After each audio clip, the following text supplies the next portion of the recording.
আপনাদের নামতে হবে, কিন্তু বাড়িতে বাড়িতে বুঝায় বলতে হবে। আপনারা মেয়েরা বললেই বাড়ির লোকেরা আপনার ঠিক বুঝবে। আর মেয়েদের জন্য তো মমতা ব্যানার্জি কম করেন, অনেক খরচ করছে, আগামী দিনে আরো আর এরা ভেঙে দিতে চাইছে আমাদের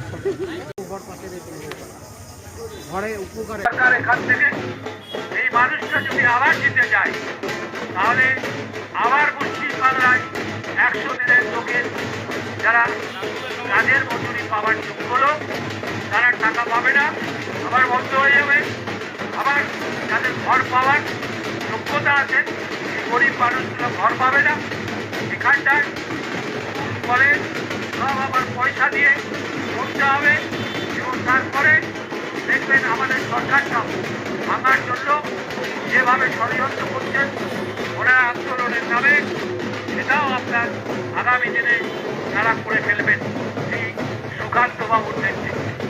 সেই জন্যই এবার আমাদের দল চাইছে, আমাদের মাননীয় মুখ্যমন্ত্রী চাইছেন যে কোনোভাবেই হোক এবার বালুরঘাট লোকসভা কেন্দ্র থেকে এই মানুষটা যাতে না জিতে যেতে পারে, কারণ এই মানুষটা জিতলেই পশ্চিমবাংলার গরিব মানুষের পেটে আবার লাথি পড়বেন, আবার তাদের ঘর বাড়ি হবে না, এই গরিব মানুষের সর্বনাশ হবে।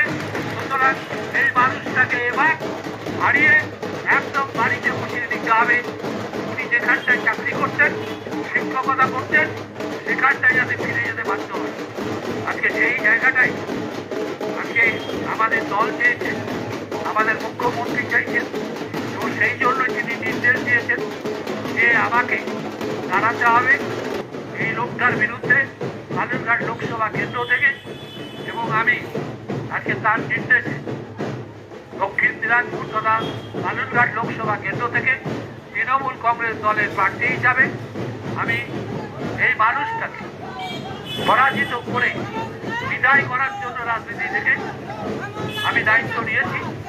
আপনাদের সকলের সহযোগিতা, সাহায্য, এই এলাকার মানুষের আশীর্বাদ, আমাদের শুভেচ্ছা, এটা আমার অত্যন্ত প্রয়োজন।